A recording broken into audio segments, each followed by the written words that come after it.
Mi nombre es Aide Gastedú de García Abuela ahora.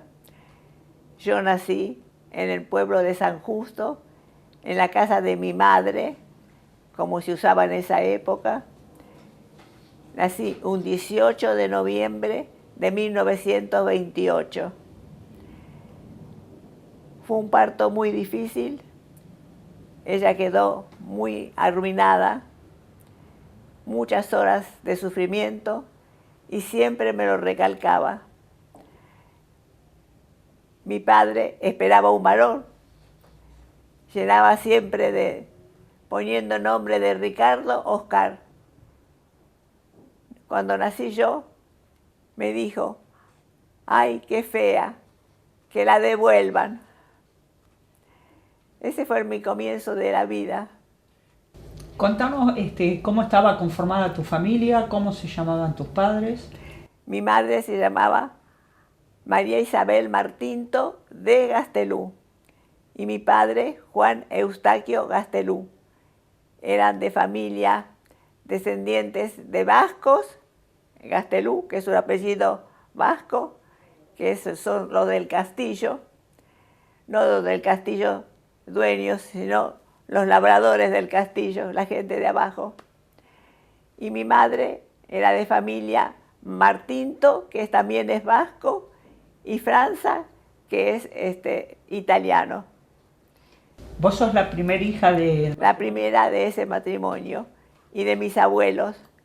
Cuando mis padres se casaron, mi abuelo le hizo una casa y le cobraba un pequeño alquiler, y así cada hijo que se fue casando, mi abuelo le hacía una casa. Tenía una manzana importante en San Justo, le hacía una casa y le cobraba un pequeño alquiler para vivir ellos. En realidad me crié con una familia muy numerosa. Mi madre tenía 3 hermanos, un varón, 2 mujeres, y todos vivían ahí. Era una especie de tribu. Yo me crié entre mucha familia. Además, el pueblo eran muchos hermanos. Mi abuelo tenía 7 hermanos, mi abuela tenía 11, y todos eran más o menos dentro de la zona. Así que mi madre llegó a juntar 47 primos hermanos. Medio pueblo eran mi familia. ¿Y vos cuántos hermanos tuviste? Tuve un solo hermano, porque mi madre quedó muy arruinada con mi parto y no quería tener más. ¿Y el nombre de tu hermano? Ricardo Oscar. ¿Y a qué se dedicaban tus padres? Mi padre, en ese momento, trabajaba en La Fama, que era un negocio del centro de Casimires y de mercería. Lo había llevado un pariente llamado Juan Barcelona, que después se abre de La Fama y pone un negocio y lo invita a mi padre a participar. Entonces tenían un negocio en Bartolomé Mitre, casi esquina Libertad, de Casimires y de mercería. ¿Cómo fue tu infancia? Mi infancia fue con mis abuelos, es decir, tuve una casa muy alegre, donde me permitían jugar, donde estábamos al mismo tiempo, al mes, al año, ya nació mi prima del otro hermano de mi acá, así que nos criamos todos como hermanos. Llegué a tener mi hermano, mi prima, otro primo más, y nos criamos tipo tribu. Almorzábamos todos en la casa de la abuela, éramos 14, 15, 16, unas mesas enormes, con unos pucheros como en el tiempo de antes, siempre con sopa. Primero había que empezar con sopa, y vivimos juntos, es decir, hacíamos una vida muy comunitaria. ¿Y tu escuela primaria dónde la hiciste? En San Justo. ¿Pero la hiciste en la escuela pública o privada? En la pública. Mi padre fue de los primeros socialistas del pueblo. Entonces era enemigo de las escuelas religiosas. En cambio yo lo hice en la escuela pública, la escuela Laínez, porque estaban divididas.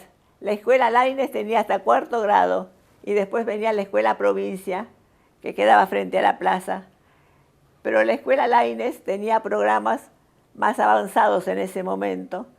Yo lo hice con todos los chicos que eran de las quintas de verduras, es decir, con la gente más humilde del pueblo, porque esa era la idea de mi padre. Y me sentí muy bien con ellos. Estuve hasta cuarto grado. En cuarto grado, cuando terminaba las escuelas Laínez, la escuela provincial tenía más atrasados los programas, entonces mi padre me eligió en 11, la escuela Presidente Mitre, una escuela para que yo viajara, hiciera quinto y sexto. Me acompañó el primer día, tomamos un tren hasta Edo, otro tren hasta 11, me acompañó las 3 cuadras y me dijo, mañana este es tu camino, hoy te acompaño, mañana lo haces sola. Es decir, yo tenía 11 años, empecé en la escuela en Mitre, me costó un poco el cambio porque yo allá era conocida, pero inmediatamente me fui adaptando y ya en sexto grado volví a ser abanderada. Yo era muy buena alumna. ¿Hiciste la escuela secundaria? Hice la escuela secundaria. ¿Dónde? En Ramos Mejía, comercial. Me recibí y ahí fui donde conocí al que fue mi compañero y que luego en la universidad nos pusimos de novio y es mi compañero que tengo hasta el día de hoy. Recién comentaste que tu padre era socialista. Mi padre es socialista. Él además de tener la ideología socialista, ¿él tenía algún acercamiento a algún local partidario, socialista? Él había creado la primera biblioteca en San Justo del partido, en la peluquería de Espince. El peluquero le permitió un salón, una segunda habitación, y ahí empezó a poner la biblioteca del partido. Él me llevaba con él a la peluquería mientras que le cortaban el pelo, y yo veía la biblioteca y la gente que entraba y salía, y trataban de hacer ayuda y apoyo a los estudiantes, es decir, siempre había gente voluntaria que iba a ayudar a los chicos que podían venir a estudiar. Eso con respecto a San Justo. Luego también, desde muy chiquita me llevaba a las marchas del 1 de mayo, a escuchar a Alicia Moro de Justo. Me llevaba, yo creo que tenía 5 años, que todavía no tenía 6 años, me llevó a Ramos Mejía, a la farmacia de Yasky. Yasky era un viejo socialista y daba conferencias en su farmacia. Yo tenía 5 años, me acuerdo, con un moño grande, así como se usaba en esa época, y yo escuchaba que hablaban de la toma de la Bastilla. Era la única nena, todos eran hombres. Y para mí, que me crié en un hogar que eran modistas, que se cosía, la Bastilla es un punto, es como un hilván. Entonces yo no entendía de qué hablaban y qué tenía que ver con la Bastilla con eso. Recién cuando después fui al colegio y supe que el 14 de julio era la toma de la Bastilla, comprendí que ese día estaban hablando de la toma de la Bastilla, lo que significaba de Francia, que no tenía nada que ver con... Pero yo llevaba, pero no preguntaba, yo escuchaba nada más. No trataba de que mi padre me aclarase qué es lo que estaba pasando. Yo trataba de entender lo que iba aprendiendo. ¿Y también hiciste mención como que hiciste una carrera universitaria? Yo terminé comercial de Ramos Mejía y en esa época, con ese título, solo podía seguir ciencias económicas. Tenías que ir a dar las equivalencias. Como era mucho estudio y yo ya no estaba de novia, pero tenía este compañero que él seguía ciencias económicas, seguía esa carrera aunque no me gustaba. Estuve 2 años en ciencias económicas hasta que me casé. Cuando me casé, primero me dediqué, se volvió a repetir la historia. Mi papá nos ayudó a tener nuestra casa, así que me dediqué a comprar los materiales, me dediqué a dirigir a los obreros, a atender para eso, y luego nos casamos y vivimos ahí, cerca de mis padres, en esa misma manzana. Fuimos aumentando el público de esa manzana. Entonces tu compañero sí se recibió. Sí, pero todavía no. Mientras tanto quedé embarazada, murió mi abuelita, a la que yo quería muchísimo, e inmediatamente quedé embarazada. Y a los 8 meses, 9 meses, nació Alicia, con problemas muy serios, estuvo muy grave. Entonces, yo dejé de estudiar y me dediqué a criarla. ¿En qué fecha nació Alicia? Alicia nació el 17 de noviembre de 1952. Y no te pregunté antes a qué se dedicaba, qué trabajaba Oscar, tu marido. Mi marido trabajaba en la Dirección General Impositiva. Por eso yo no tuve a Alicia. Recién inauguraban la obra social de la Dirección General Impositiva. Fue de los primeros nacimientos. Y gracias a eso, Alicia, me enteré, porque antes no me habían hecho análisis ni estudios previos. Yo la iba a tener en mi casa, como se usaba en aquella época con alguna partera. Ahí me enteré que yo era RH negativo y mi marido positivo. Entonces, era la primera vez que hacían los controles, era la primera vez que te hablaban del RH.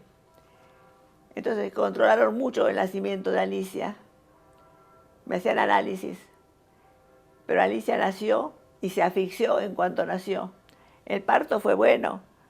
Yo la vi nacer, yo le di un beso, pero me la sacaron y se asfixió y estuvo en carpa de oxígeno, en incubadora durante 3 días, y no me hablaban de ella. Yo quería ir a verla y no me dejaban. Y fue un nacimiento muy difícil, muy traumático para mí, porque yo sentía que nadie me hablaba de ella y mi sensación era de que había tenido un monstruo, sin haberla visto, porque yo la vi bien rosadita, gordita, le di un beso ahí y se la llevaron, apurados, porque claro, ellos notaron que se asfixió. Alicia nació con un problemita en el corazón. A los 17 días de estar en casa, nadie me hacía un diagnóstico preciso sobre lo que le pasaba. Y una amiga me recomendó a Escardó, que era el neurólogo más famoso de ese momento. Lo acababan de echar del hospital, como siempre, por motivos de los militares. Lo acababan de echar y él atendía en su casa, aquí en Belgrano. Y yo con mi marido la trajimos, la vio, me la revisó y me dijo: no se puede hacer un diagnóstico en este momento. No estaban los análisis como existen ahora. Hay que ver la evolución de ella, hay que ver cómo evoluciona. Pero sí, cuando la revisó, que la puso paradita sostenida sobre la camilla, Alicia dio como 2 pasitos y me dice: ¿sabe que su hija va a caminar? Para mí fue la primera ventana hacia la vida, porque era el único que me decía algo concreto sobre ella. Entonces me agarré muy fuerte de él, pero me dijo: usted no me van a poder pagar mis honorarios. Elija, dentro de mis alumnos, estaban atrás, él daba como clases los sábados a la mañana en su casa, elija entre mis alumnos uno que le pueda ayudar con la mamadera, es decir, para la crianza cotidiana. Yo elegí uno y empecé a visitarlo, pero cada tanto tenía que llevársela a Escardó. Con él la tuve hasta los 13 años. Él me ayudó a tener mis otros hijos, porque con el RH era peligroso, no existían como ahora los cambios de sangre. Era muy peligroso tenerlos porque si se mezclaba mi sangre con la de mi marido, yo podía matar el feto ya en el vientre. Así que desde los 5 meses de embarazo me daban inyecciones todos los días, cosas que ahora no se usa, pero que en aquella época son muchos años de avances, de cosas distintas. ¿Y cuando nace tu segundo hijo? Escardó me preguntó qué proyecto teníamos de futuro. Y yo le dije, yo deseo tener otros hijos, pero quiero tener un mínimo de seguridad de que va a ser sano, porque no quiero traer un hijo enfermo. Entonces me hizo todos los análisis de sangre con mi marido y teníamos un 100% de incompatibilidad consanguíneo matrimonial. Peor no nos podía haber ido. Pero me dijeron, vamos a probar. Si se animan, probamos. Y bueno, tuve un embarazo muy bueno con Horacio.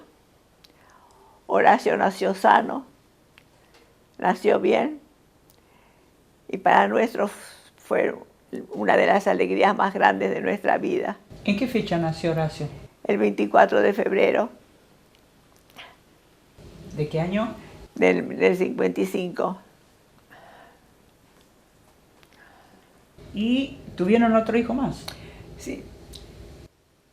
Ya tenía más miedo, porque él me decía, con el RH hasta 2 se puede tener, 3 ya es más peligroso.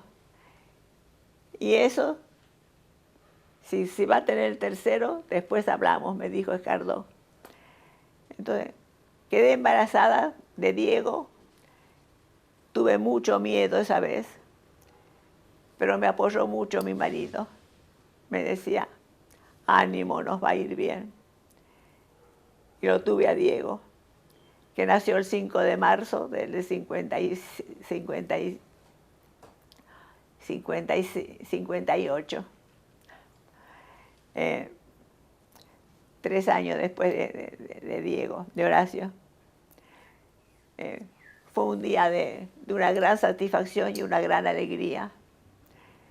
Tuve un vasquito de 4 kilos 300, con unos ojos grandotes celestes así que me miraba y se arañaba todo ya con las uñas bien largas y bien crecidas porque tardó mucho, es decir, llegó al límite. Él tenía que haber nacido y yo creo que de puro miedo yo lo retenía. Nació con 4 kilos 300, ya estaba criado y me hizo bailar bastante porque fue muy inquieto y muy revoltoso, desde antes de nacer y después de nacer. Aide, ¿cómo fue la infancia de los 3 hermanos? ¿Cómo se llevaban entre ellos? ¿Cómo intercambiaban con Alicia, Horacio, Diego? Bueno, mi casa era muy grande, estaban mis primos, había muchos chicos que venían a jugar. Horacio fue de ampararla mucho a Alicia, era el hermanito que siempre la cuidaba. Diego, más bien, la frenaba. Diego la tenía siempre más cortita. Como era el más chiquito y el más caprichoso, conseguía más de Alicia. Ellos jugaban mucho porque teníamos grandes espacios, hamacas. Iban mucho a la casa de mi madre, que estaba con sus hermanas, donde se hacía toda la comida para todos, amasaban, jugaban, pasaban una infancia feliz, yo creo. La aceptaban, no había una gran diferencia con Alicia. Alicia recién caminó, que tenía 2 años y medio, cuando estaba por nacer Horacio, recién caminó. Y después pudo ir al jardín de infantes, me costó muchísimo porque no la querían tomar en ningún jardín, hasta que di con un jardín del Estado, donde fui recomendada, pero me dijeron, ni aunque el presidente de la República la recomiende, yo la voy a tomar. Vamos a preguntarle a la maestra que la va a tener, si desea tenerla. Y fuimos con Alicia a donde estaba la maestra, y justamente era una maestra muy madrera, muy tipo madre, que se llamaba igual que yo, Aide la tomó en los brazos, la abrazó y me dijo, sí, yo la voy a tener. Entonces Alicia, a los 4 años recién, pudo ir al jardín de infantes. Le costó mucho. Ella se descomponía todas las tardes. ¿Hizo escuela primaria, Alicia? No, eso fue el jardín de infantes, 3 años de jardín de infantes. Porque Escardó decía que era necesario llevarla al jardín, que alternara con otros chicos. ¿Y Horacio y Diego? Horacio vino detrás. Sí. Cuando le llegó la edad, a los 3 años, también fue el mismo jardín de infantes. ¿Y la escuela primaria? Y, bueno, la escuela primaria después fue distinto, porque ahí intervino mi marido. Él empezó a ocuparse de la educación de los varones.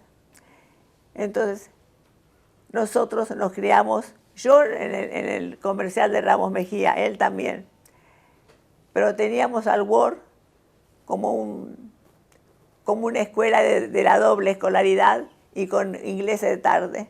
Y mi marido insistía que los chicos tenían que aprender inglés desde chicos. Él siempre soñaba tal vez con irse a Inglaterra, a Norteamérica. Conmigo estaba listo porque yo era contraria, pero él quiso que los chicos tuviesen el inglés del Ward. Y fue una escuela muy especial porque era religiosa, pero eran protestantes, entonces era muy abierta y estaba llena de judíos, de turcos, es decir, las religiones no los separaban. Incluso el pastor comía con ellos al mediodía y fue una época muy feliz de los chicos, la época del Ward. La pasaban muy bien y yo seguía con Alicia llevándola a reeducación, porque después cuando empezó a ir a la escuela común, Escardó insistió con que la escuela común, que Alicia no existían tantas escuelas diferenciadas como hay ahora. Ella dijo, hay que ponerla en una escuela común, porque ella a los 8 años tiene la capacidad como para empezar a leer y escribir.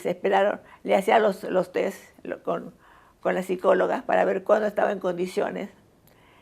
Permanentemente Alicia estuvo con psicólogas y con Escardó detrás dirigiéndola. Pero ella el primer año notó que los chicos aprendían más rápido que ella y que ella un día se puso a llorar una noche y me dice, mamá, todos los chicos van por esta lectura y yo voy por esta, atrás. ¿Por qué? Y yo me quedé muda, no le pude contestar, porque no creí que ella le afectaba y se diera cuenta de esa diferencia. Lo hablé con Escardó y resolvimos que no era bueno dejarla, que la pasáramos en privado, es decir, que tuviera maestra en casa y la parte social la cubriera con gimnasia, con dibujos, con cosas que pudiese alternar haciendo otra actividad. Así que yo me dediqué realmente a la educación de Alicia. La llevaba, la traía, vivía detrás de ella. En la secundaria, Horacio, y después, no sé, Diego, 3 años más chico, ¿Horacio tuvo alguna inquietud de militancia en el periodo de su... En la época él desde muy chiquito vivió amparando a los necesitados. Ya era su característica. Él se dio cuenta, ya tenía 7 años y me dice, mamá, cómprame bombones para llevar a un compañero. ¿Por qué, hijo? Porque él está internado, estaba internado en el colegio. Y la mamá no le va a traer bombones, y todo para el cumpleaños todos llevan bombones. Entonces me pareció muy raro. Le compré los bombones, se los di. Y cuando volvió le dije, decime Horacio, ¿qué pasó? Si la mamá vino, lo saludó, pero no le trajo bombones porque no sabía las costumbres. Él está siempre pupilo y está siempre como lejos de su padre. Su padre estaba en Francia. La madre lo tuvo en un viaje, pero él era el príncipe Vira, que era muy conocido en esa época, que era, manejaba autos de carrera, el padre. Entonces lo mantenía bien. Me estás contando que era solidario, Horacio. Muy solidario. Pero aparte había un centro de estudiantes, él tenía militancia política en la secundaria. Ahí no había. La militancia política empezó en el Nacional Buenos Aires. Cuando terminó sexto grado, que terminó abanderado, Horacio fue abanderado de su colegio, en el Word, lo preparamos e ingresó en el Nacional Buenos Aires, porque a partir de ahí mi marido se ocupó de la educación de los chicos. Entonces decía que el mejor colegio era el Nacional Buenos Aires. Y dio el examen, ingresó perfectamente bien y le tocó turno mañana. Y ahí, sí, ya en el segundo año, yo notaba que le daban mucha importancia a la política. Ellas tenían profesores que hacían una revisión de la historia argentina y fuera de clase los llevaba a una plaza o a un templo, a un lugar para estar sentados y hablaban sobre la historia argentina, es decir, la otra visión, no la que te van enseñando en la escuela. La verdad, la historia de la Argentina tal cual también la mostraban. Entonces, ya a partir del segundo año, yo notaba que iba hacia una línea política. Mi marido era enemigo de la política porque él se crió sin padre y decía que solo se podía dedicar a la política los que tenían plata, porque si no le tocaba como a él, que tuvo que trabajar desde los 17 años para ayudar a mantener a la madre. Entonces, no le fomentó nada la parte política, pero ese grupo fue muy politizado. Ya en el 74 mataron a su mejor compañero, a Eduardo Beckerman.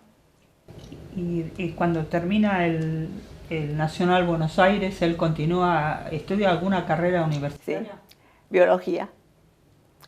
Era muy difícil en ese momento biología porque yo pensaba que no tenía posibilidades de trabajo fácil estudiando biología y que en cambio él siempre se ponía a estudiar.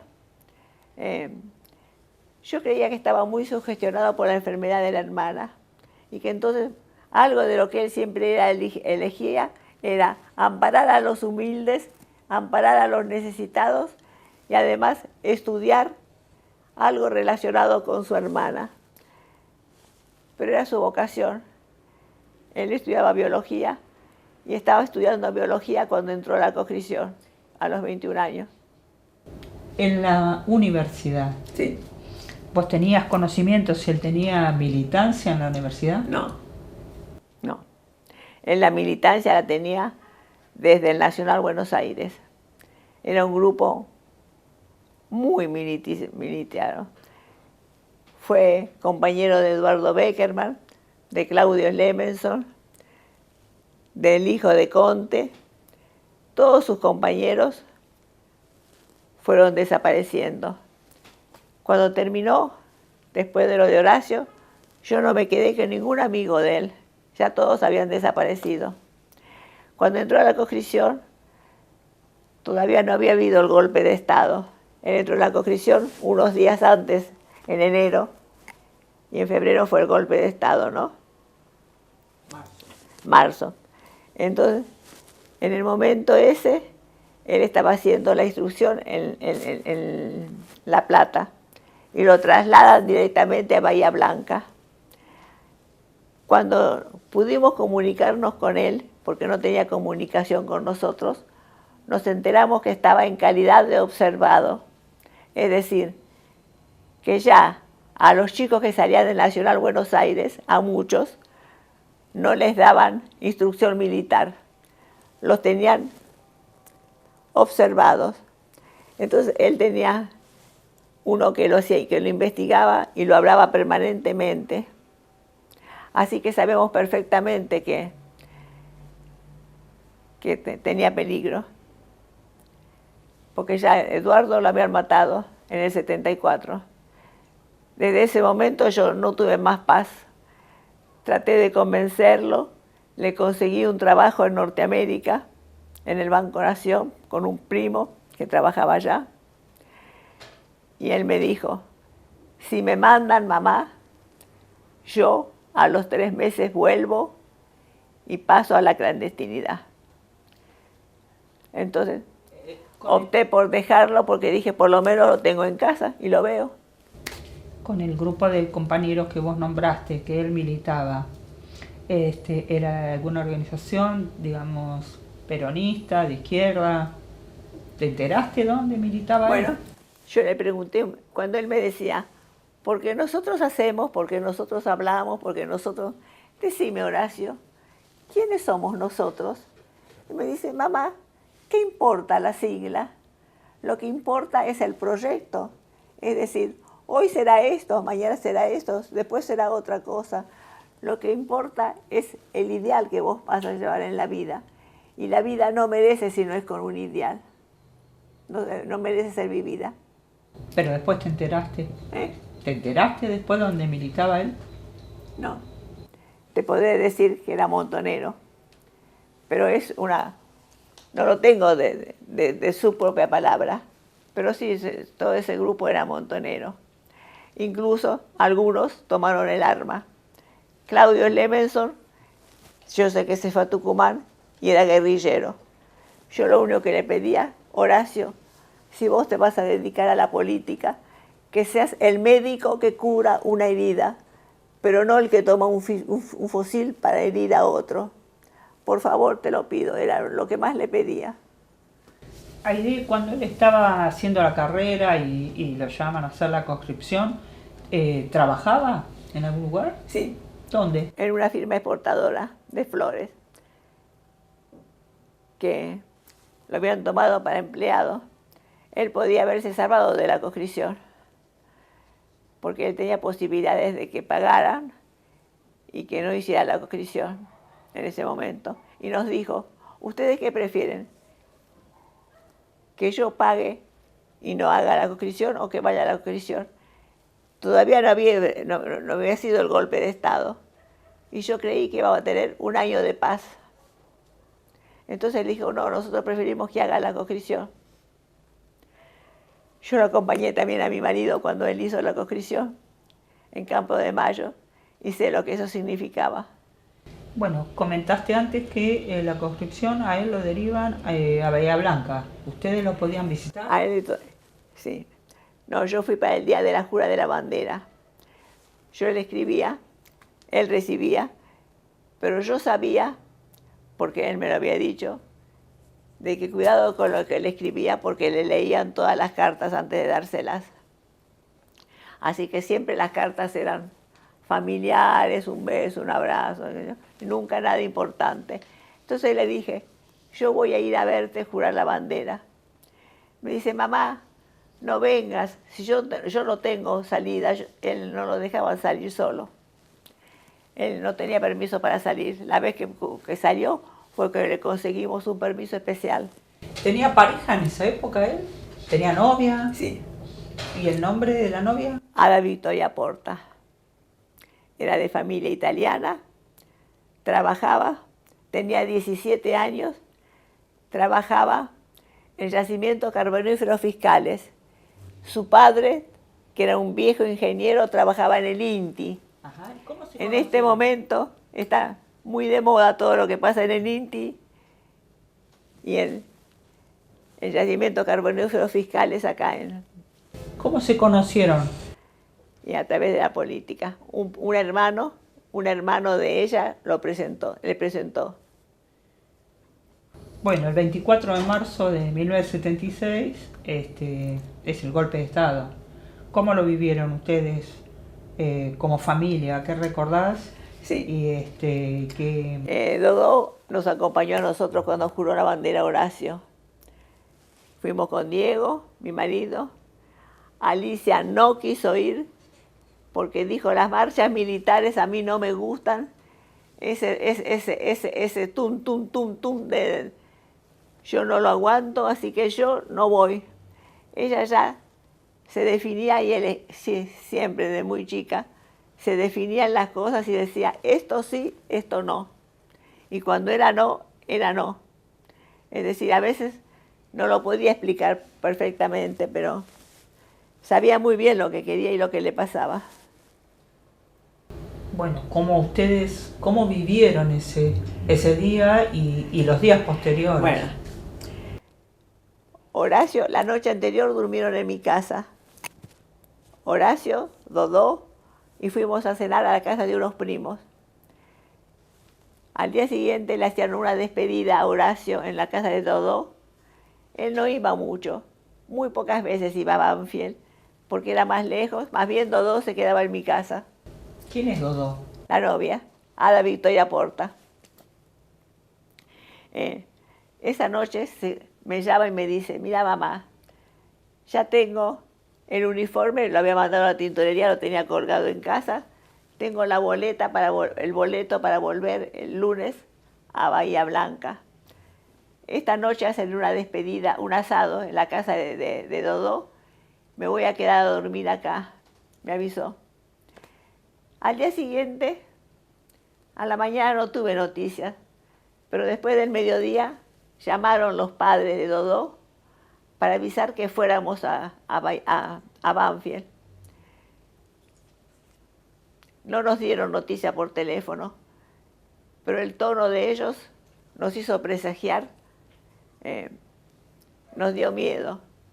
Entonces, el auto nuestro lo manejó mi hermano, y fuimos mi marido, mi hermano y yo, y ahí nos enteramos que la noche anterior hubo un allanamiento, que entraron por el juzgado de paz de menores, pegantito a la casa de ellos.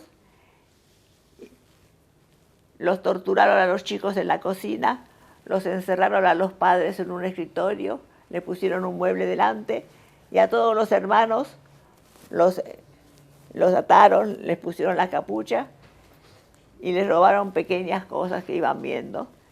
Y a Dodó la torturaron terriblemente. ¿Eso en qué fecha fue? ¿En qué fecha fue? En agosto. El día de San Cayetano, el 7 de agosto. ¿Del 76? Sí. ¿Qué fuerzas hicieron el operativo? Ellos entraron por el juzgado de menores, así que eran un montón de autos, y entraron por el juzgado de menores, saltaron la pared, quiere decir que sabían perfectamente a quién dejaban entrar. Era un procedimiento oficial de los que había, de los secuestros. Así que supimos perfectamente quiénes eran las fuerzas que lo habían secuestrado. A la mañana siguiente fuimos al edificio Libertad. Mandamos un telegrama inmediatamente a Bahía Blanca diciendo que había habido ese secuestro. Ellos no lo tomaron en cuenta. Al mes, a la semana pasó a ser desertor porque no se había presentado. Y yo fui con mi marido y con un abogado que era primo nuestro al edificio Libertad a decir lo que había pasado y reclamarlo. Y además supimos por un primo que habló por teléfono el día anterior de que había intervenido en el procedimiento uno del 5º piso de inteligencia del edificio, cuando todavía no había tanto miedo, y la gente incluso hasta por teléfono hablaba, porque después con el miedo nadie hablaba de nada, nadie quería escuchar nada. El miedo imperaba acá en el país. Vos lo viviste. Y a medida que... Ahí me negaron que ellos tuvieran nada que ver. Y yo volví a ir a los 2 días a preguntar si sabían algo de él. Además iba todos los viernes, porque yo decía, yo soy una simple madre, pero ustedes a un desertor tienen que encontrarlo. Entonces, yo no le decía que ellos eran los culpables de lo que le pasaba, pero sí que era un desertor. Entonces me decían, estamos ocupados, no podemos atenderlo, no importa. Yo tengo toda la vida para esperar. Y yo me sentaba y esperaba hasta la tarde, hasta que ya cansados me atendían. Siempre venían uno de inteligencia. Y yo tenía la esperanza de que ellos, que me viniera a ver, el que había intervenido, porque sabíamos que había intervenido personalmente uno de inteligencia de la Marina, el día del secuestro.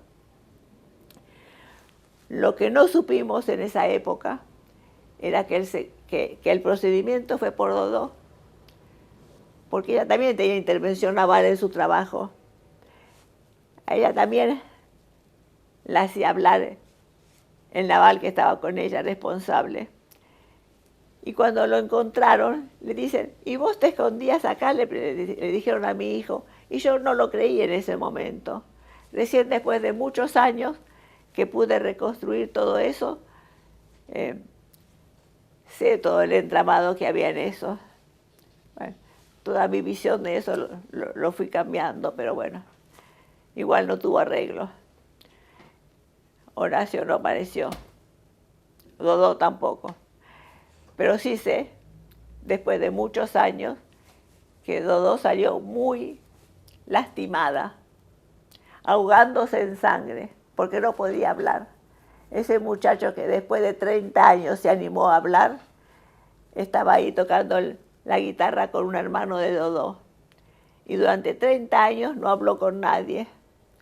Un día, que me vio a mí marchando con la foto de Dodó y de Horacio, que yo siempre marcho con los dos, me llamó a la casa de las madres y habló con Tati y le dijo que quería mi teléfono porque me quería hablar. Y me contó que él durante 30 años no había podido hablar con nadie, ni siquiera con su mujer, después, cuando se casó, de que él había participado de esa noche, porque fue una noche espantosa la del secuestro, que lo dejó mudo y que no se lo pudo hablar con nadie. Y él se abrió de esa familia, no los vio más. Entonces me contó todo por teléfono, no me dejó dormir en toda la noche, y después tuve entrevistas con él. Entonces supe cómo fue el procedimiento, cómo los trataron, que Horacio salió parado y gritándoles, esto lo van a pagar. Quiere decir que él todavía tenía fuerza para gritar, pero que Dodó lo sacaron arrastrando y ahogándose en sangre, que él estudiaba en ese momento medicina y que sabía que esa manera de hablar, de ahogándose, era porque estaba con sangre. Pedía agua y se ahogaba. Aide, a medida que pasaban los días, ¿cómo se lo transmiten la desaparición de Horacio, a Alicia y a Diego, a sus hermanos? Bueno, Diego lo supe inmediatamente, pero no habló absolutamente con él, no lo nombró más, ni habló en su colegio de lo que pasaba. Se calló, se quedó mudo. Alicia, todos los días ponía un disquito. Ella tenía un tocadisco, ponía un disquito de la comparsita y a la mañana cuando se levantaba ponía la comparsita, bailaba delante de la comparsita y decía, mi hermano es inocente, mi hermano está presente. Ella tenía bien noción de lo que había pasado y de lo que pasaba. Entonces nos despertaba todos los días con un rezo, eso era como un rezo. Varios tiempos lo fue haciendo. Fue una época muy difícil nuestra. ¿Por dónde comenzaron a hacer denuncias? ¿O por dónde comenzaste vos la búsqueda y a denunciar la desaparición de Horacio, el secuestro? Bueno, nosotros empezamos, no solo que fuimos directamente al círculo, ahí, al Comodoro Pi, donde, porque Horacio pertenecía a ellos, sino que yo fui primero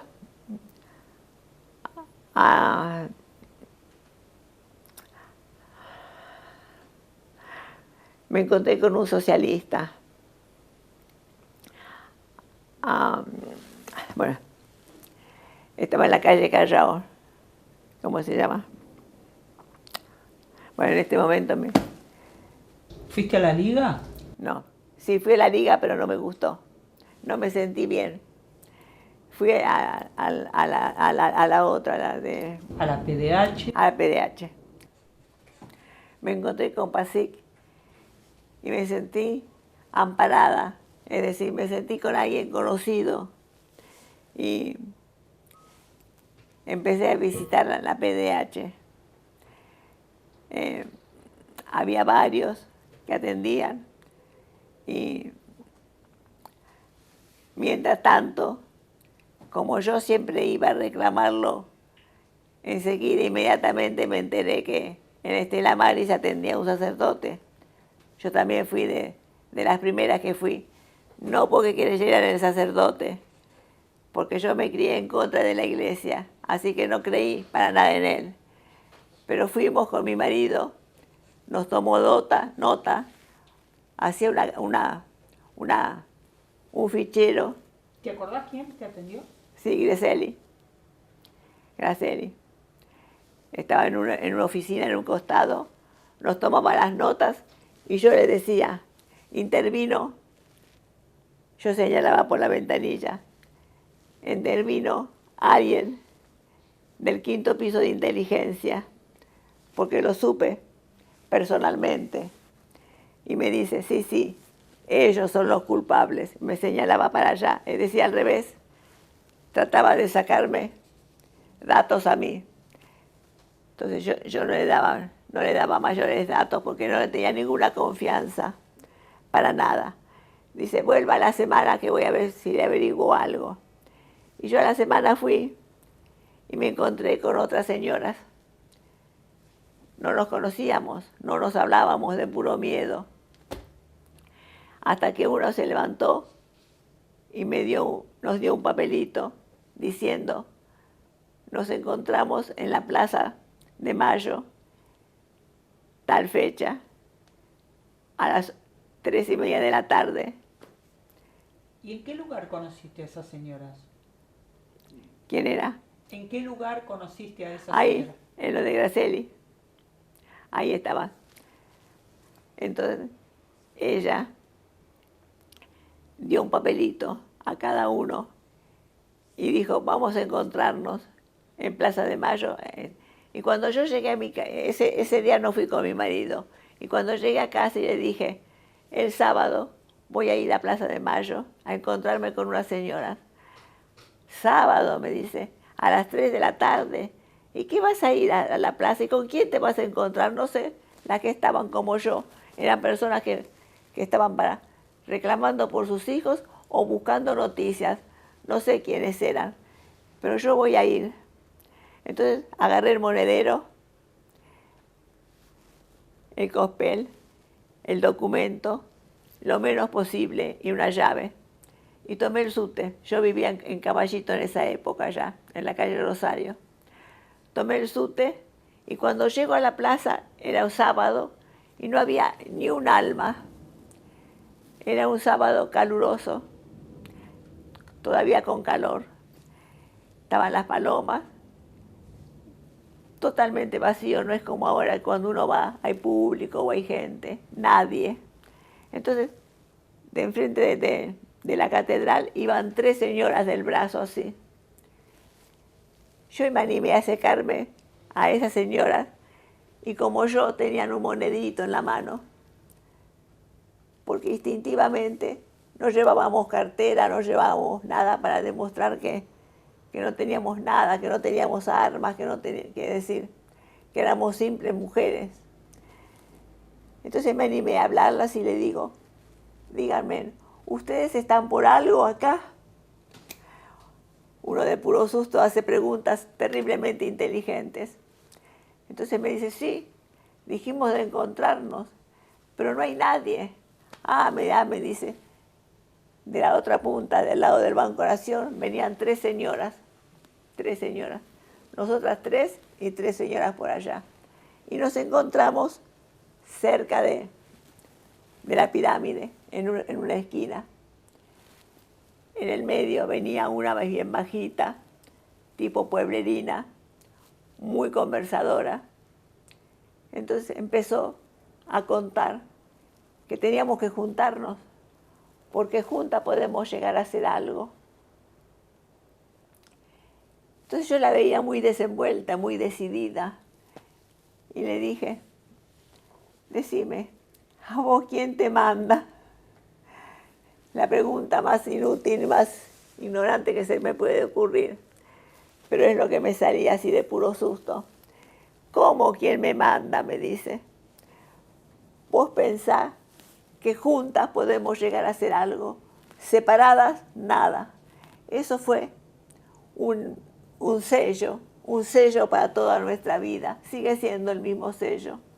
Juntas se puede hacer algo, separados, nada. El que tiene el mismo problema es lo primero que le digo también a los chicos. Cuando hay un mismo problema, que se junten para tratar de solucionarlo, porque fue el sello característico de Azucena. Además era una mujer pueblerina, tipo de las de San Justo, esas mujeres simples de pueblo, que yo siempre decía, son esas que amasan tallarines, es decir, no una mujer política ni preparada, sino una simple madre de casa, tallarinera, como yo le decía el día que la conocía después, a la hija. Y es cierto, me dice, mi mamá los jueves amasaba tallarines. Era la próxima, la clásica madrera nada más, así. ¿Vos recordás los nombres de todas? Mirá, sí los tengo escritos, pero sé que éramos 11, María Adela y sus dos hermanas, Azucena, Mirta Baravalle, algunas recuerdo los nombres, tengo en mi carpeta, las tengo todas anotadas. Sí, las recuerdo a todas. Ya de esas, varias han muerto. Yo creo que quedaremos vivas, estamos dos solas, Mirta Baravalle y yo. En ese primer momento, entonces, eran 11. 11. Después... Y había una chica que no quiso dar su nombre porque dijo, yo soy del Partido Comunista y me prohíben venir a estas reuniones. Así que ella nunca la volvimos a ver.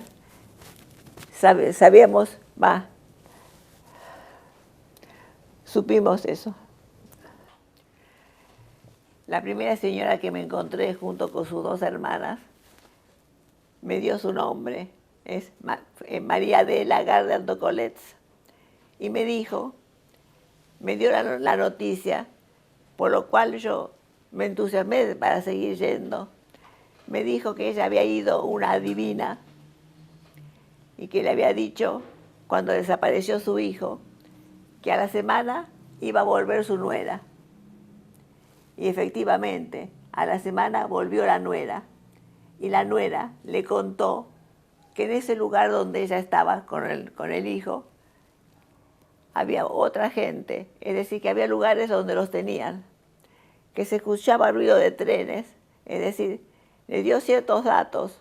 Entonces, a mí le dije, yo jamás había ido a una divina ni sabía para qué se usaba.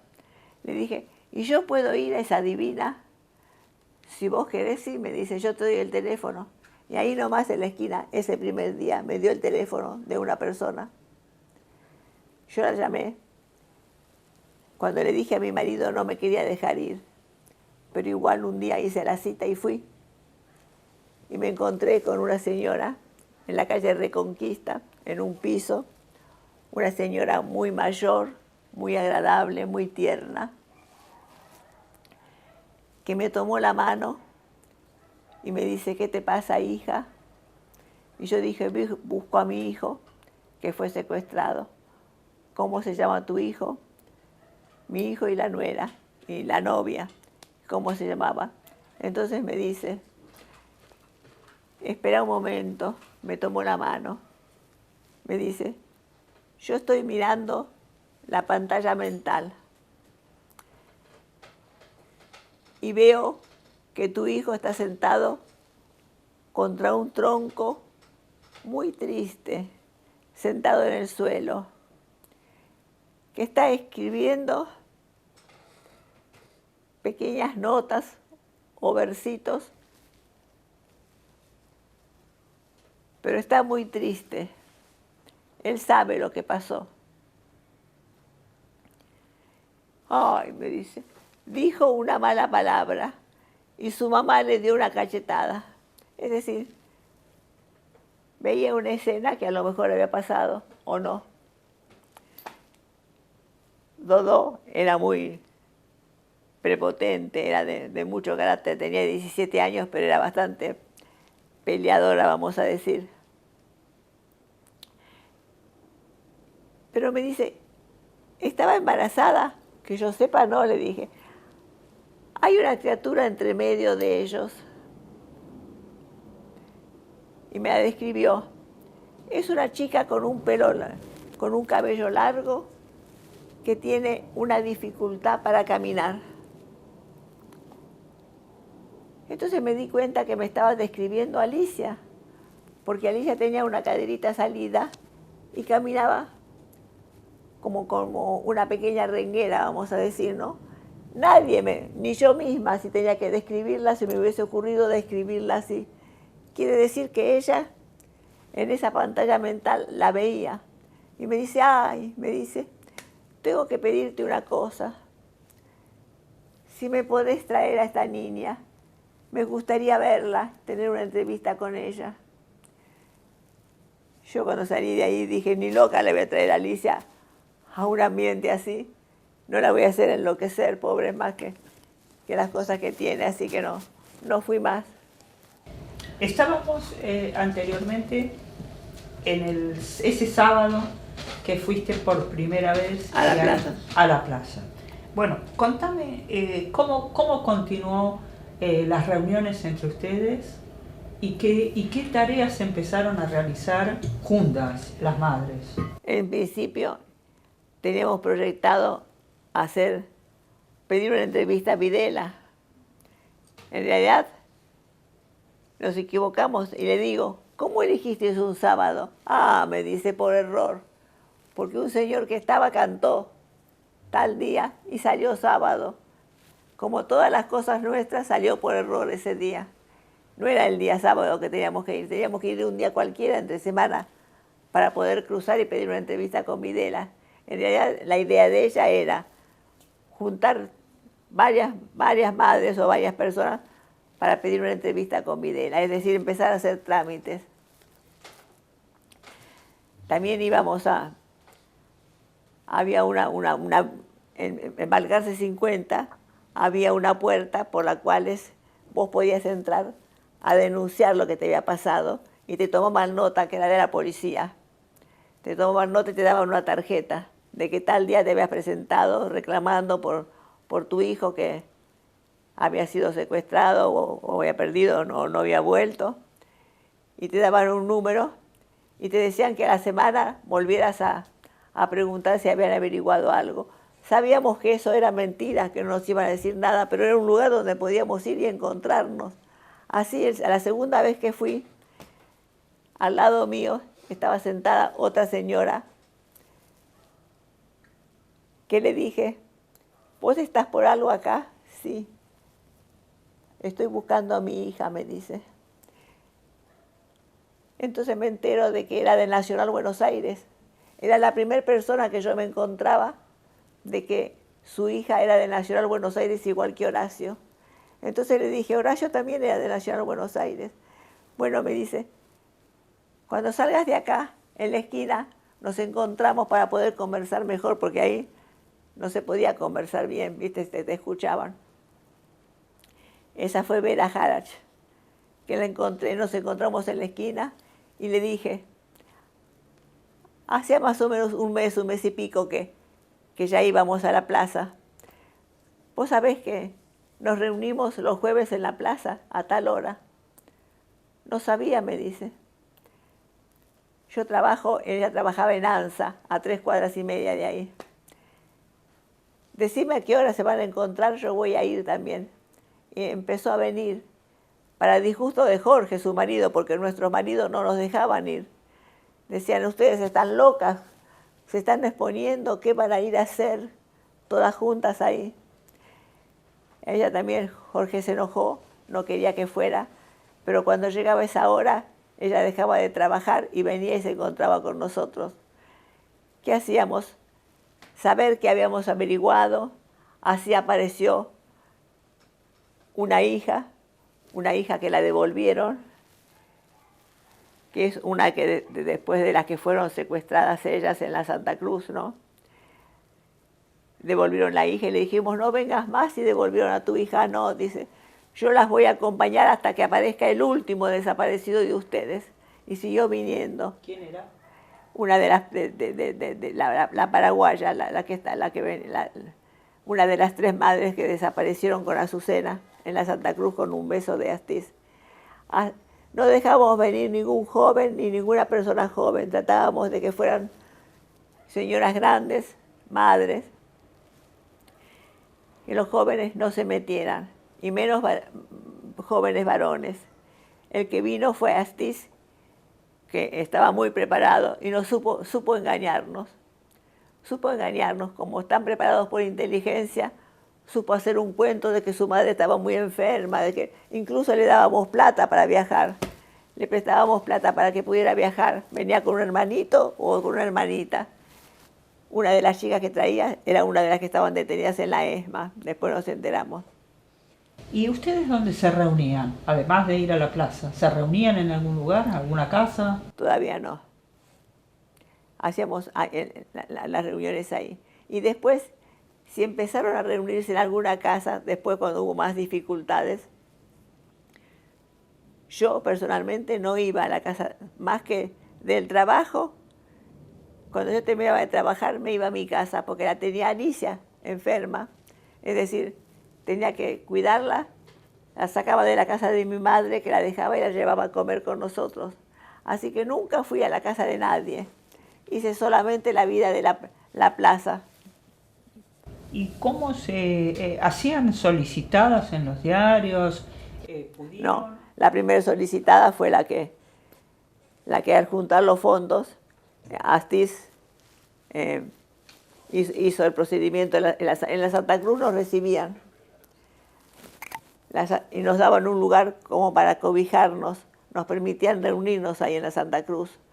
Era un lugar de los que usábamos. Y ahí fue, ese día yo no había ido, tenía a mi padre enfermo.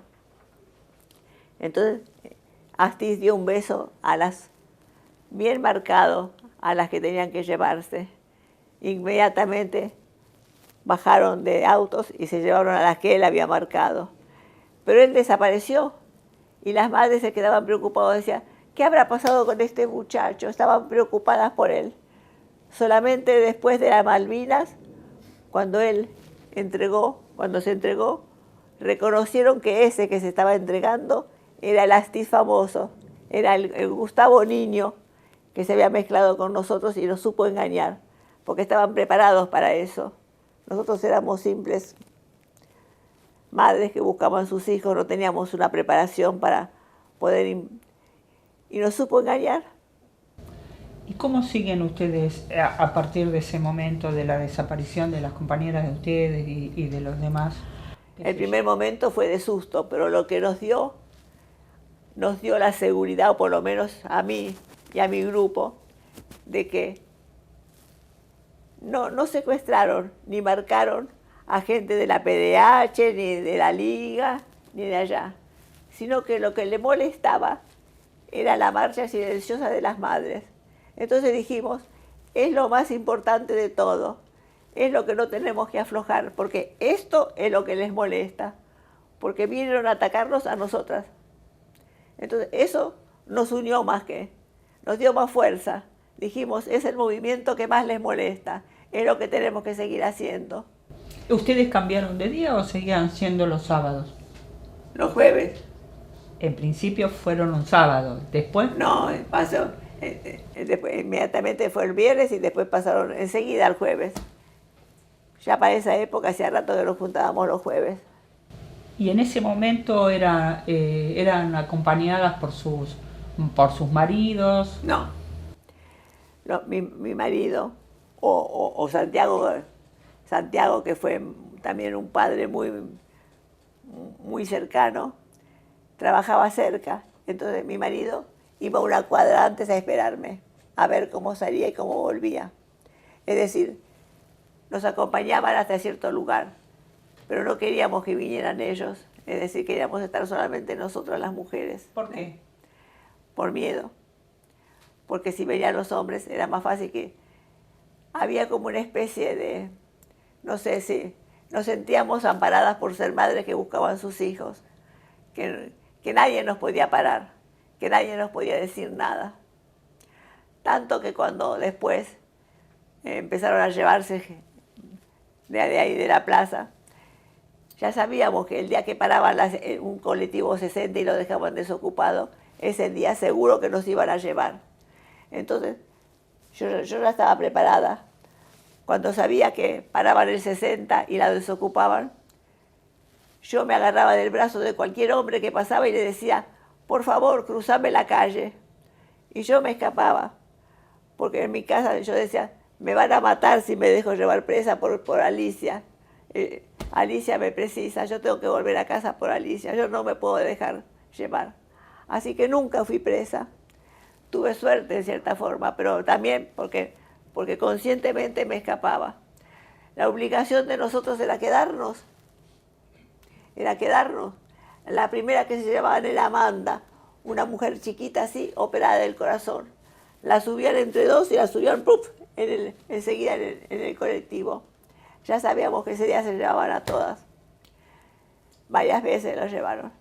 A partir del momento que en 1978 se juega el Mundial de Fútbol acá en Argentina y llega una gran cantidad de periodistas extranjeros y estaban todos los medios, ¿cómo lo vivieron ustedes como organización, las madres, vos en particular? No. Yo sufrí muchísimo con el Mundial, muchísimo, pero al mismo tiempo nos venía muy bien porque los periodistas que venían a la plaza se interesaban, tomaban fotos y llevaban las noticias hacia afuera. Para nosotros fue la mayor propaganda que podían hacer, así que lo vivimos tratando de no faltar nunca y de estar firmes ahí para el Mundial. Tanto fue eso como lo segundo, lo otro, el siguiente, después del Mundial, que vinieron las colas que teníamos que hacer, esas fueron muy importantes también. Sí, ahora te voy a preguntar eso, que es en el 79 cuando viene la Comisión Interamericana de Derechos Humanos. Ahí en lo particular, hacíamos las colas.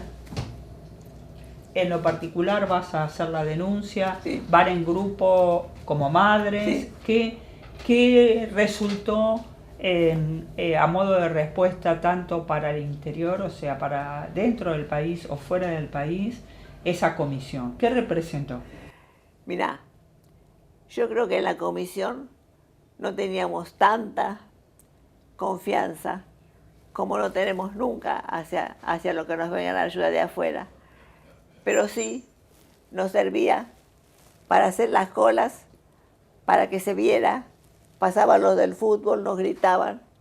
Yo esa vez hice la cola 10 veces. Con mi marido hice la cola, nos atendieron, hicimos la denuncia.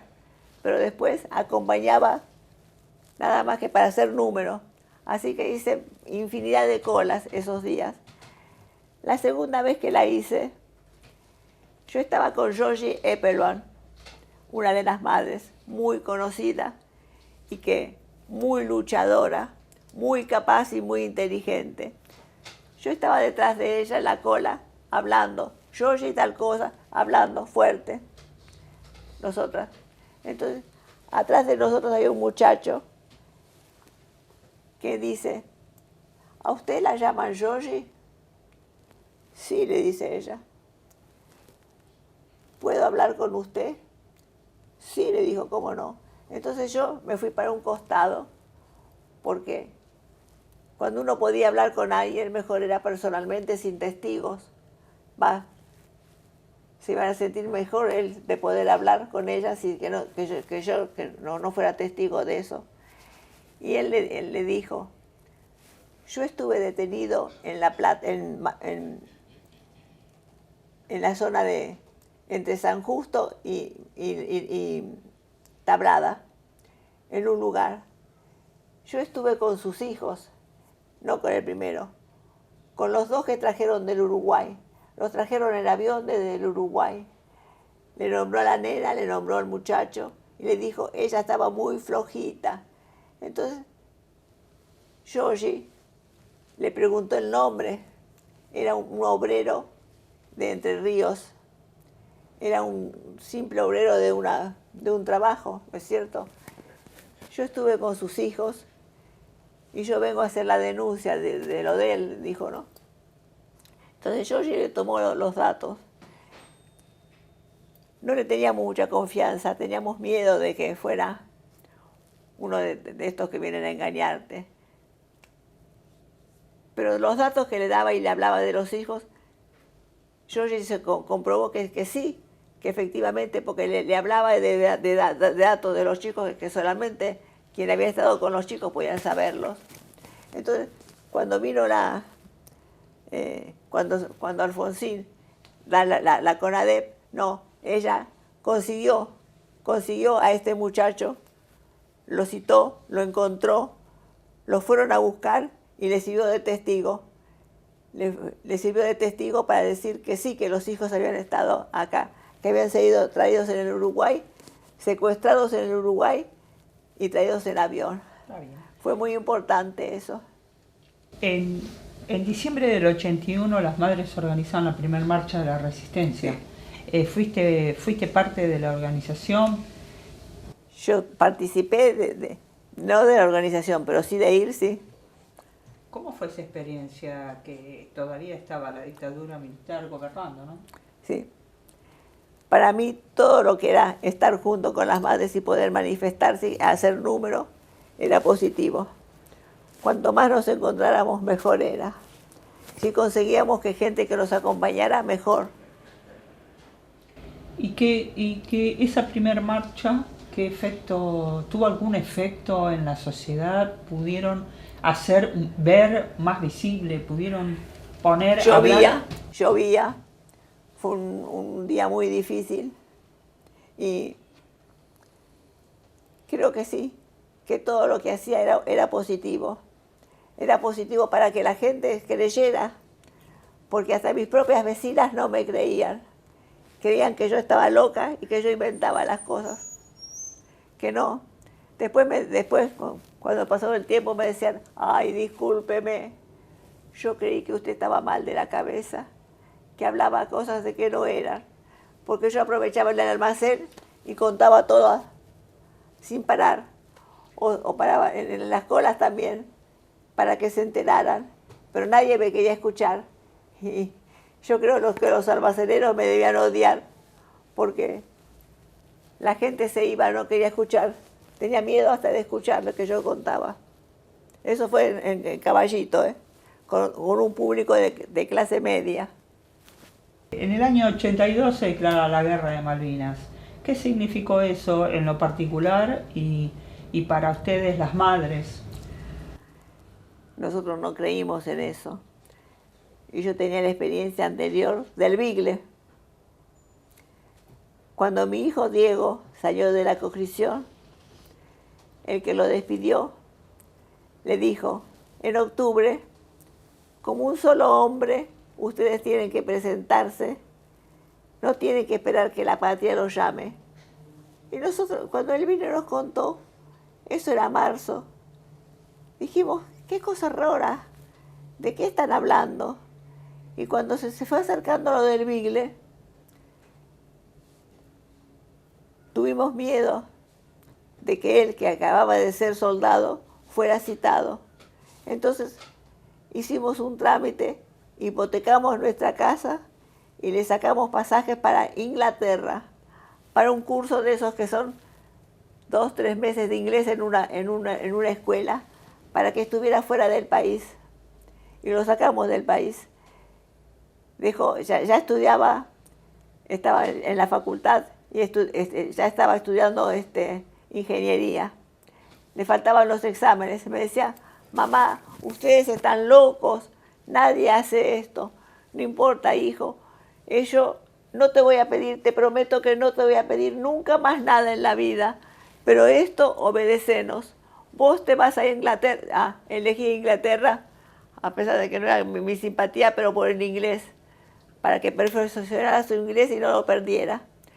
En Inglaterra también le conseguí un profesor de los que antes, con los bastones blancos, había sido echado de la Argentina, un amigo de una amiga, y lo dejamos bajo la tutela de él, que si él no podía volver al país porque lo citaban para la conscripción, que yo no lo iba a llamar, iba a ser un desertor, y que entonces él lo iba a ayudar para que pudiese seguir estudiando allá. Tendríamos que haber seguido pagándole la plata a nosotros, que nos costaba, pero nos hubiésemos vendido toda nuestra casa para poder hacerlo. Las Malvinas fue lo mismo.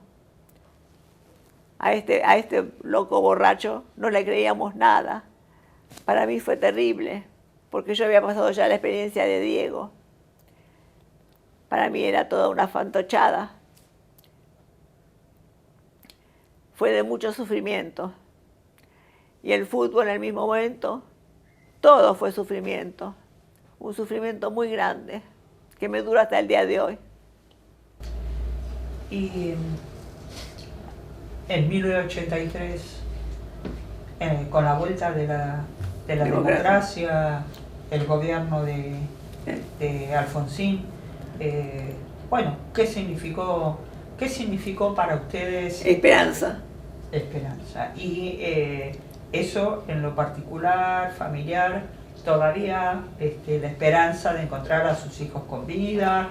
Y mira, hasta que vos no tenés la certeza de la muerte, no puedes dar por muerte a ninguno. Aunque sepas que no puede ser, que están muertos, no los puedes dar por muertos. Yo tuve la experiencia distinta. Yo por los antropólogos tuve la otra experiencia. Y en ese periodo de los primeros años del gobierno de Alfonsín se conforma la CONADEP. Sí. ¿Vos declaraste ahí? Sí. Y el haber... Ahí nos separamos de las madres. ¿El haber declarado en la CONADEP llevó a una actitud individual o era de conjunto, de lo que las madres decidían? No, las madres decidimos que íbamos a ir. Había grupos que querían y grupos que no querían, que no creían en la CONADEP. Yo era de los que creía en la justicia. Para mí la justicia era importante, era el camino de la justicia. ¿Y cuáles eran las discusiones? Las madres que no estaban de acuerdo en ir a dar su testimonio a la CONADEP. No creían. ¿Pero qué argumentaban? Que era falso eso, que era cómodo. ¿Y qué respuesta obtuviste? ¿Qué balance en la actualidad podés hacer de lo que significó esa comisión? Y la comisión fue lo que en ese momento se podía hacer. Fue un comienzo importante. Ahí quedó registrado las denuncias de los propios padres y los datos que vos tenías. Ese número siguió siendo válido hasta el día de hoy. Cuando te hacías un trámite, decís, estaba denunciado en la CONADEP, estaba con tal número. Y en 1985, cuando se da el juicio a la Junta, ¿qué expectativa te creó en lo particular y les creó a las madres ese juicio?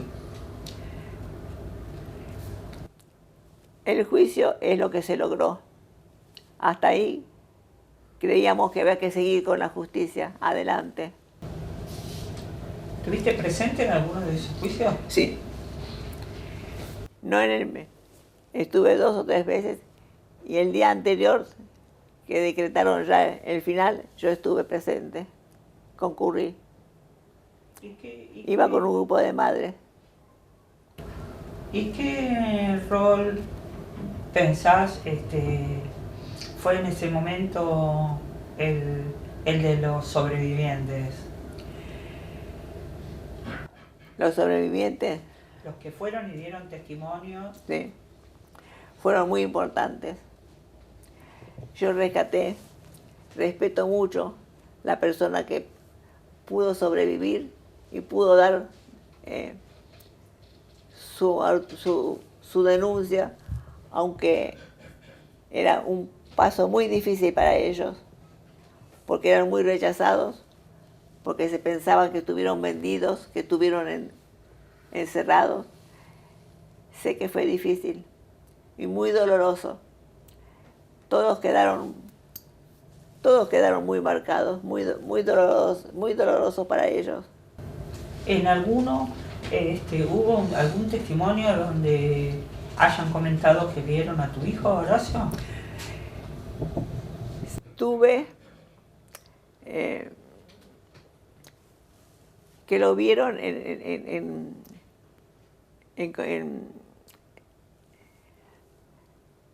la policía. Tuve el testimonio de una madre que su hijo se salvó, que porque era de la juventud guevarista, no entró. Los que se llevaron esa noche eran montoneros, estaban marcados. ¿Y qué te comentaron? ¿Que lo vieron dónde? ¿En un centro clandestino? No, acá, donde hicieron el procedimiento para llevárselos. ¿En Superintendencia de Seguridad Federal estuvo tu hijo? Sí. ¿Y qué opinión tenían en ese momento de estos juicios donde solo se juzgaba a los comandantes?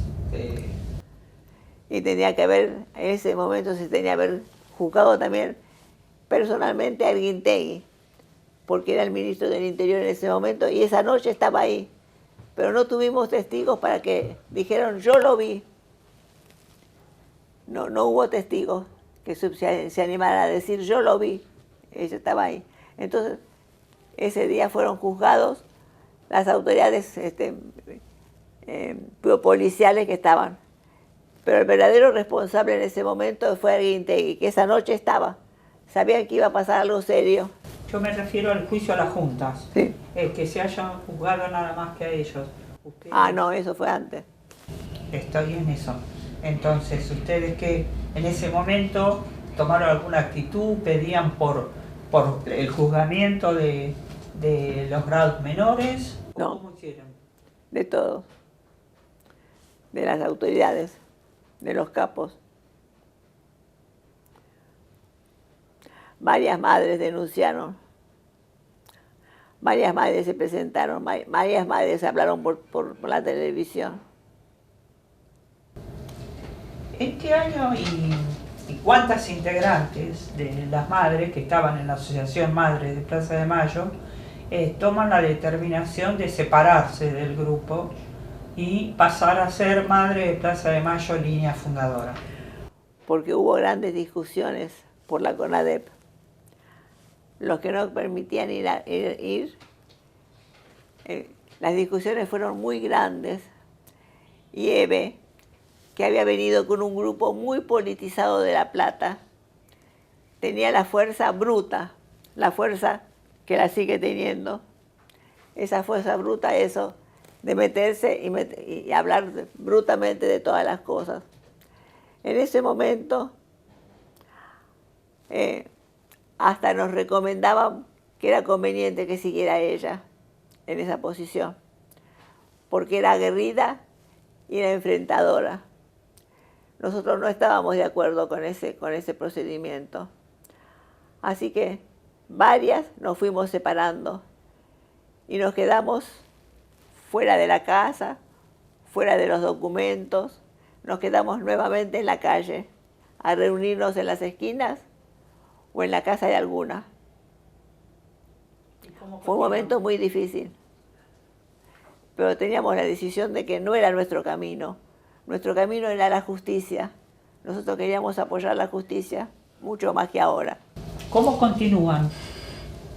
¿Cómo continúa la línea fundadora? ¿Dónde se establecen? En la calle. Después, en el MED, conseguimos una habitación que nos alquilaban. Estuvimos un tiempo en el MED y después le alquilamos un altillo a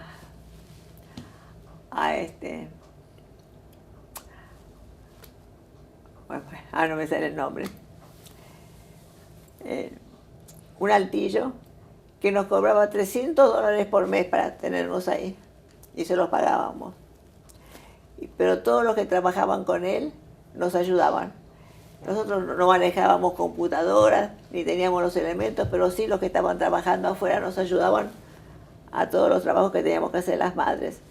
Teníamos una escalerita y subíamos ahí y nos reuníamos. En el periodo de Alfonsín y los alzamientos militares que hubo, llevaron a las leyes de obediencia debida y punto final. ¿Qué sucede en ese momento? ¿Cómo lo vivieron? ¿Qué debates se daban? ¿Cómo continuaron la lucha para que no sucediera la impunidad, digamos? Fue muy difícil, muy triste ese momento. Pero los que estuvieron peor en contra de Alfonsín fueron los mismos radicales. Son los que más protestaban. Nosotros, a pesar de todo, creíamos más en su sinceridad en general. A pesar de que fue un momento muy difícil y muy triste. Parecía que todo volvía hacia atrás. Y luego ya en el 1989, 90, en el gobierno de Menem, se firma y se decreta el indulto. Sí. Bueno, en ese caso, ¿cómo continúan ustedes la lucha? ¿Qué tipo de acciones tomaron frente a eso? Y seguimos en lo nuestro. Seguimos lo más firme posible, reclamando, siguiendo en el camino de la memoria, de la verdad y de la justicia. Es nuestro camino y lo vamos a seguir siguiendo. ¿Y el contexto social cómo era? ¿Estaban más acompañadas por más gente? ¿Cómo? Después de los 20 años recién.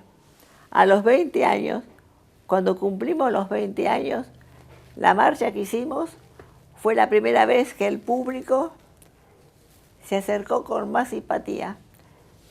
Más se acercó a nosotros y nos mostraba afecto y simpatía.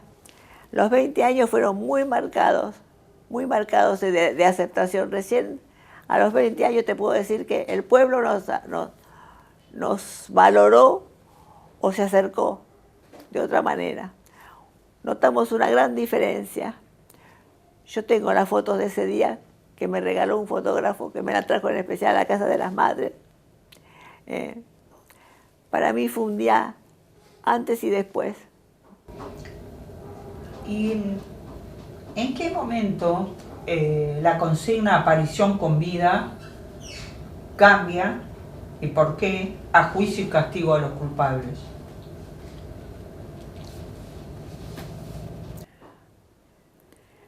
A continuación de Alfonsín, ¿no? Yo no lo tengo tan presente en qué momento. No importa. En esos años 90 surge la agrupación Hijos. Sí. Bueno, ¿qué significó para ustedes la formación de esta agrupación, los objetivos que tenían? Para mí, es la continuación de la vida. Yo siempre apoyé, dentro de nosotros, de las madres, incluso que las hermanas formaran parte de nosotros. Y nunca lo logré. Yo, como fui de una familia numerosa y de un pueblo muy numeroso, yo sabía que pasa de padres a hijos, y yo creía que hijos o hermanos tenían que formar parte de nuestra comisión. Y cada vez que lo discutíamos, las demás madres me decían que no. Yo era la única que levantaba la mano. Te puedo decir que recién ahora, en la comisión nuestra, entraron hermanas. Aide, y en cuanto a las acciones que llevaban a cabo hijos, que eran los scratches, a quienes estaban libres en su casa de acuerdo a las leyes de impunidad. ¿Qué discusión o qué debate se daba internamente en Madres y si estaban de acuerdo y acompañaban? Había gente que estaba de acuerdo y otros que estaban en desacuerdo. A mí personalmente, los scratches, si fueron importantes, yo no pude participar. Para mí era, personalmente no lo sentía. Yo quería las cosas con más justicia. No me gustaron los scratches. En los juicios por la verdad, en el 98, 1998, ¿ustedes tuvieron participación ahí? ¿Fueron, declararon? Los juicios por la verdad, los que se hacían testimonialmente en La Plata. Bueno, yo sí fui. Yo fui personalmente el día que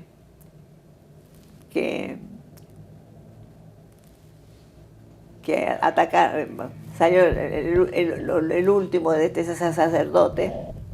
Yo estaba ese día. En general, yo no viajaba a La Plata, porque es mucha distancia para mí, para estar separada de Alicia. Pero ese día fui. Estaba la Pane gritándonos y estaba él detrás del vidrio. Fue un día muy triste. ¿Y qué evaluación haces acerca de los juicios por la verdad en cuanto a resultados? ¿Para qué fueron importantes? Para apoyar que los juicios sean de verdad, que cubran la condena. Yo el juicio de Horacio, apoyada por el CES, lo pudimos hacer. Tanto mi marido como yo estuvimos en Comodoro Pi en el juicio que hicieron contra los que esa noche mataron a los chicos y le pusieron la bomba. Esos son otros juicios. Sí. Los juicios por la verdad sí. No tenían condenas. No, eran testimoniales. Testimoniales. En el periodo del 1999-2001, en el gobierno de la Rúa, ¿qué significó para ustedes ese cambio de gobierno? ¿Tuvieron expectativas de saber algo más sobre sus hijos en materia de derechos humanos? En principio creíamos que todos juntos se podría llegar a hacer algo. Luego aparecieron los intereses y las divisiones. Fue un desencuentro más dentro de la sociedad. El año 2001, ¿qué tiene un antes y un después en la vida de la familia? ¿Qué pasó ese año, Aide? En el año 2000 nosotros fuimos a recibir el año 2000 a Europa. Alicia, mi marido, Diego, su familia, fuimos a España a recibir el año 2000. Cuando volvimos, me citaron los antropólogos, porque yo ya había estado con ellos. Hacía mucho que había ido a dar la sangre. En el momento que dimos la sangre, que nos encontramos con Maco, que era de Nacional Buenos Aires, ahí Vera tuvo noticias de que su hija había pasado por la ESMA, porque Maco lo tenía en su computadora, que la conocía del Nacional Buenos Aires, y le dio una testigo que la había visto en la ESMA, es decir, y sabía para qué fecha la tiraron al río, al agua. Nosotros después de eso, pasó bastante tiempo, hasta que me llamaron un día al negocio los antropólogos para decirme que tenían alguna noticia para mí. Y yo creí que me iban a decir algo parecido a lo que le habían dicho a Vera, que alguien lo había visto en algún centro o así. Entonces le digo, ¿puedo ir con mi marido? Sí, sí, te esperamos. Estaban en la calle Rivadavia, cerca de 11. Cuando llegué, estaba Maco. Y nos dijo que habían encontrado los restos de Horacio. Y nos contó dónde la habían encontrado, cómo había sido la masacre de Fátima. Yo me acordaba porque me acordaba que muy poco tiempo después de habérselo secuestrado a Horacio, pocos días después, esa bomba habían puesto y mi marido me decía, yo quisiera ir a ver esos restos, o ir a ver qué pasó. Y yo le decía, no, en aquellos años, no, porque yo lo busco vivo, pero no voy a ir a buscar un cadáver ni lo voy a ir a buscar muerto. Así que no vamos, además ya rodearon todo y cercaron todos los restos, no te permiten acercar. Así que no lo dejé ir. Cuando Maco nos contó realmente cómo fue, yo todo lo que me iba diciendo Maco era para alegría mía, porque me decía, estuvo muy poquitos días, desde el 7 de agosto al 19, detenido. Y yo dije, qué suerte, qué poco tiempo que lo estuvieron torturando, porque era preferible la muerte después de tantos años y no que siguieran torturándolo. Así que todo fue una noticia que me llenaba, no te puedo decir de alegría, pero de tranquilidad adentro mío, que ya todo había pasado. Y esos restos, me contaba cómo lo encontraron, cómo tenía un tiro en la cabeza. Me dieron todos los datos de cómo había sido, me leyeron todo el argumento. Y mi marido se puso a llorar al lado mío, a llorar desconsoladamente, y le pregunta a Maco, ¿y dónde están ahora? Entonces Maco señala para abajo y dice, acá, con nosotros en el sótano, tenían los restos de Horacio. Y yo le dije, no, yo no me quiero encontrar con los restos ahora. Yo les pido a ustedes, por favor,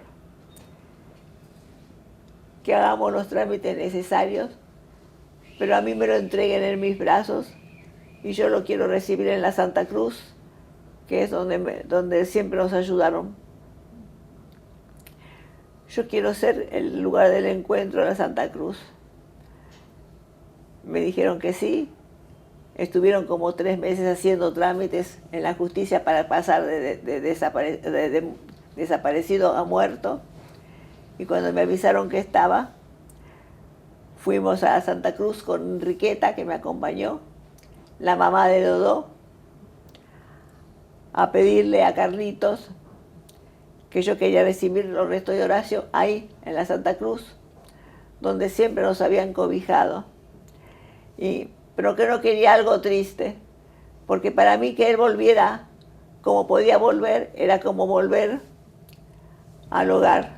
Es decir, volvía hacia nosotros, prefería ese camino. Es algo como parte de locura, pero realmente es la verdad de cómo me sentía. Y salí de ahí contenta porque además me decían algo muy tonto,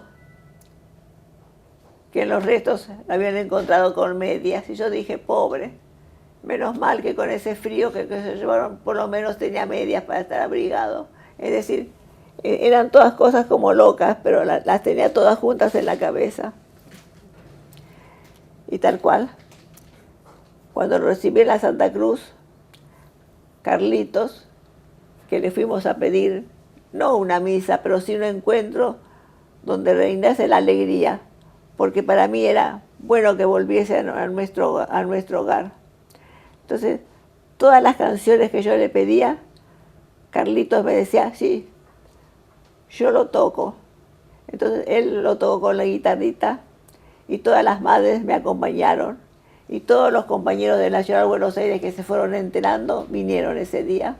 Incluso su profesor de latín, porque Horacio era muy buen alumno en la Ciudad de Buenos Aires y tenía 10 en latín todos los años, así. Entonces, ese día era agosto, el profesor de latín, que estaba exiliado, estaba en Buenos Aires, y los compañeros le avisaron, y vino con todo el grupo de compañeros que sobrevivieron, porque muchos habían muerto en todos esos años. Así que estuve muy acompañada por todas las madres, que incluso vinieron después conmigo al cementerio de San Justo, donde yo lo tengo en una urnita, al lado de mis padres, mis hermanos, en la bóveda, donde éramos chicos, íbamos a jugar cuando éramos chicos. Es decir, era como la prolongación de la vida familiar, de lo que correspondía. Cuando morías, terminabas en el cementerio, en el lugar que te correspondía. Para mí era poner cada cosa en su lugar. Fue un día de gran satisfacción. Y yo estaba contenta de que volviera a nosotros como podía volver, porque era rescatarlo y saber la verdad. Eso me permitió dar los pasos necesarios para llegar a la justicia, porque con los restos ahí el CES hizo el juicio y pudimos pasar por la justicia con mi marido y fueron condenados todos los que esa noche participaron de la matanza. Pero después me sentía, entonces yo dejo de ser madre de Plaza de Mayo en ese momento de no puede ser. Si yo nací siendo madre de Plaza de Mayo, yo hasta que muera voy a ser madre de Plaza de Mayo. Seguiré buscando a todos los demás hijos o acompañando a todas las demás madres. Seguiré esta lucha hasta el día de mi muerte. Pero para mí el pañuelo era como un amparo. Sentía que me amparaba de cualquier sufrimiento, de cualquier sacrificio. En el periodo del año 2003 al 2015, los gobiernos kirchneristas, y sobre todo a partir del primero, se derogan las leyes de impunidad y comienzan los juicios por lesa humanidad. A esos juicios, imagino, vos te presentaste ahí. Sí. Ahí es donde se juzga a quienes, decime, se juzga por la masacre de Fátima, quienes reciben las condenas. ¿Recordás los nombres? Sí. Contanos. Ahí, dirigidas por el CELS, que los abogados trabajaron muchísimo, se pudo, por lo menos esos con que concretamente aparecieron los restos y hubo manera de comprobar lo que habían hecho, se pudo condenar. Son muchos más los que había que condenar, pero todavía seguimos luchando para que haya condena para todos. Y ya en este momento están tratando de aflojar, de sacar. ¿Recordás los nombres de los que fueron condenados? Esa noche, En el juicio por la masacre de Fátima. no. No. No me acuerdo de los nombres de cada uno. Y en relación a esos juicios, ¿qué considerás que ha quedado pendiente? Hay que terminar. Todos los que fueron condenados no están condenados. Todavía los juicios están pendientes y ya están soltando por la edad a mucha gente que no corresponde. Ellos tienen juicio para el resto de su vida. Tendrían que estar presos y condenados. Con el cambio de gobierno a partir del nuevo gobierno Sí. de Mauricio Macri, ¿qué evaluación haces? Se aflojó mucho. ¿Qué consideraciones haces en particular y en general en materia de derechos humanos y también en relación a los juicios? Que están aflojando y que están volviendo atrás muchas de las cosas que hemos logrado. Es un momento muy triste que estamos pasando. Es muy difícil en este momento porque ves que las cosas se siguen repitiendo, cosas que sabíamos perfectamente, porque nacimos en el 28 y todos me hablaban de la crisis del 30, uy, después cada 15 años hay una crisis, acá pasamos de crisis en crisis, es la realidad del mundo. En la actualidad, Diego, ¿a qué se dedica? Es ingeniero. Hace 30 años que trabaja en BGH. ¿Tiene hijos? Tiene 2 hijas. ¿Cómo se llaman? La otra, una acaba de recibirse de ingeniera.